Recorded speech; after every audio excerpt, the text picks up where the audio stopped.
اعوذ باللہ من الشیطان الرجیم بسم اللہ الرحمن الرحیم والمحصنات من النساء الا ما ملکت ایمانکم کتاب اللہ علیکم واحل لکم ما وراء ذلکم ان تبتغوا بأموالكم محسنين غير مسافحين فما استمتعتم به منهن فآتوهن أجورهن فريضة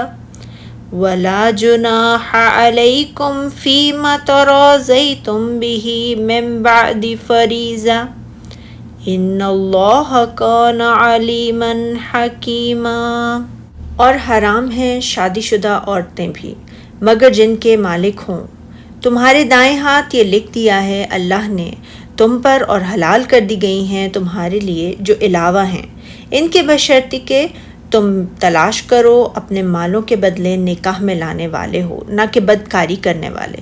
پھر جو فائدہ اٹھایا تم نے اس کے بدلے ان سے تو تم دو انہیں ان کے مہر مقرر شدہ، اور نہیں کوئی گناہ تم پر اس کمی بیشی میں کہ تم باہم راضی ہو جاؤ اس کے ساتھ مقرر کر لینے کے بعد۔ بلا شبہ اللہ خوب جاننے والا حکمت والا ہے۔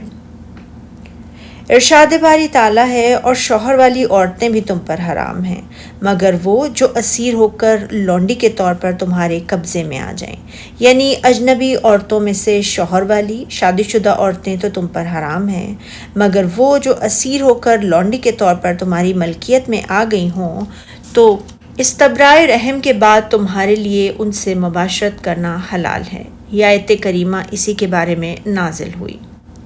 امام احمد نے حضرت ابو سعید خدری رضی اللہ تعالیٰ عنہ کی روایت کو بیان کیا ہے کہ اوتاس کی اسیر عورتیں ہمارے حصے میں آئیں، ان کے شوہر بھی تھے، اس لیے ہم نے ان سے مباشرت کو مکروہ سمجھا، لہٰذا اس کے بارے میں نبی اکرم صلی اللہ علیہ وسلم سے دریافت کیا تو یہ آیت کریمہ نازل ہو گئی۔ اس کے بعد ہم نے ان سے جنسی تعلق کو حلال قرار دیا۔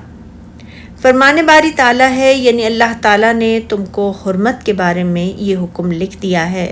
لہٰذا اللہ تعالیٰ کے لکھے ہوئے اس حکم کی اطاعت بجا لاؤ، اس کے حدود سے تجاوز نہ کرو، اور اس نے تمہارے لیے جو شریعت مقرر کی ہے اس کی پابندی کرو۔ ارشاد باری تعالیٰ ہے، یعنی مذکورہ محرمات کے سوا دیگر عورتیں تمہارے لیے حلال ہیں، اس طرح سے کہ مال خرچ کر کے ان سے نکاح کر لو، بشرطے نکاح سے مقصود عفت قائم رکھنا ہو نہ کہ شہوت رانی،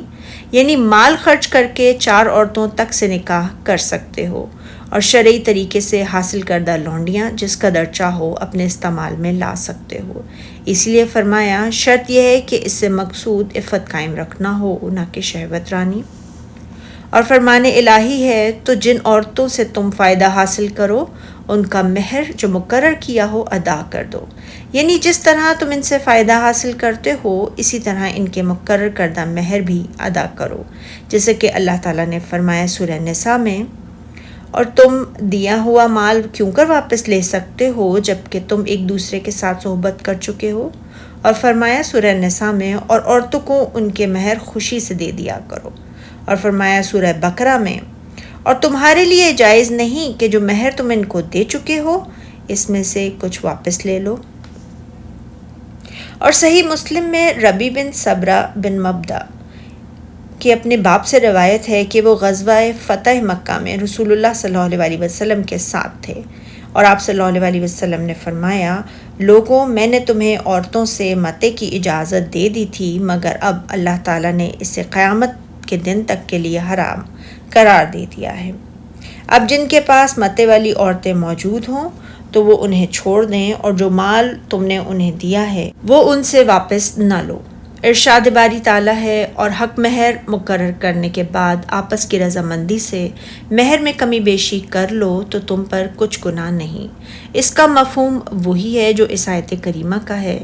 کہ اور عورتوں کو ان کے مہر خوشی سے دے دیا کرو، یعنی جب تم نے مہر مقرر کر لیا ہو تو عورت اس مہر کو یا اس میں سے کچھ حصے کو معاف کر دے تو اس میں تم پر یا اس پر کچھ گناہ نہیں ہے۔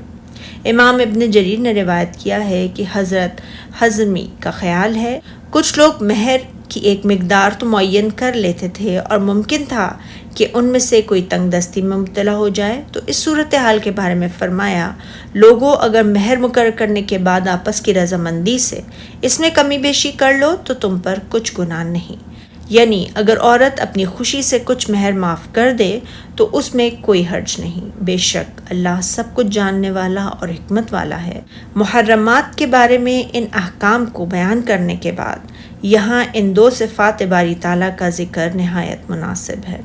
سبحانک اللہم و بحمدک، اشہد ان لا الہ الا انت، استغفرک و اتوب الیک۔